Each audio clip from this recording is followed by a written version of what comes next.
નમસ્કાર મિત્રો, MR blog and સ્ટોરીમાં આપનું સ્વાગત છે. આજે હું જઈ રહ્યો હતો વિછિયા તાલુકાનું સતરંગ ધામ જગ્યામાં દર્શન કરવા માટે. તો ત્યાં વચમાં ઘણી બધી પવનચક્કીઓ આવેલી છે, જો કઈ રીતના ફરી રહી છે. ખૂબ જ મજા આવી, આનંદ થયો.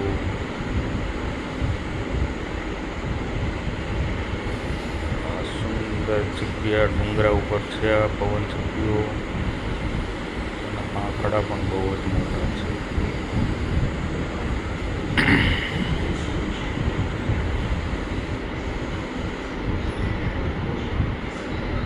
હવે આવી ગયું છે આપણે સતરંગ ધામ, જ્યાં ગોવિંદ બાપુનો આશ્રમ અને જે વિછિયાથી લગભગ 5 કિલોમીટર આવેલું છે, જ્યાં રામદેવનું મંદિર છે. જો અંદર શૂટિંગ કરવા દેતા હશે તો હું તમને ત્યાંનું શૂટિંગ બતાવીશ. ચાલો અંદર.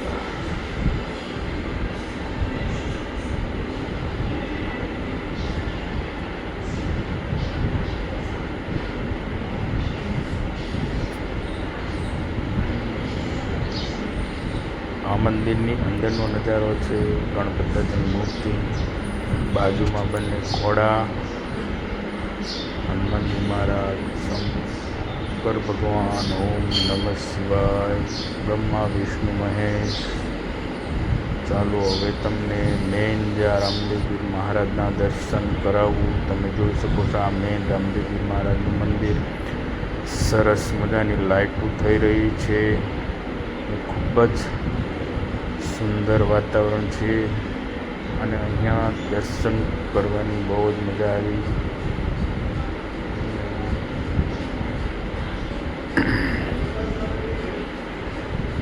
તમે પણ દર્શન કરી લેજો. અહીંયા દર બીજે મેળો ભરાય છે.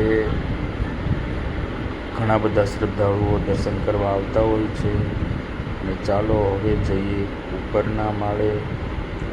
ઉપરના માળે જતાં અહીંયા રામ લક્ષ્મણ જાનકીનું મંદિર છે, જે ત્યાં પણ દર્શન કરવાથી મનને ખૂબ જ શાંતિ મળી. ત્યારબાદ મેં અહીંયા પણ પવનચક્કી જોઈ ગયો તો થોડુંક કીધું શૂટ કરી લઈએ.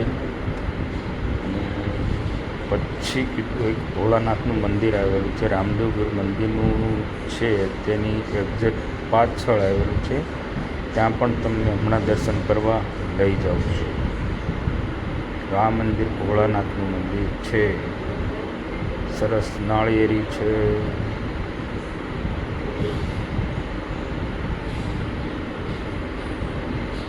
આ જગ્યા છે, તમે જોઈ શકો છો.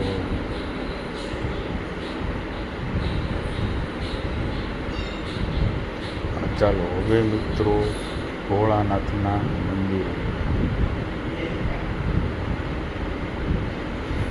બધા જ વિવરોના દુઃખ દર્દ દૂર થાય અને જીવનમાં ખૂબ જ શાંતિ, પ્રગતિ, સુખ, સમૃદ્ધિ, ધન પ્રાપ્તિ મળે એવી ભોળાનાથના ચરણોમાં પ્રાર્થના કરી છે. તો મિત્રો, તમે મારી ચેનલને જો ગમતી હોય તો લાઈક કરો, શેર કરો અને સબસ્ક્રાઈબ કરવાનું ના ભૂલશો. થોડોક અમથો સપોર્ટ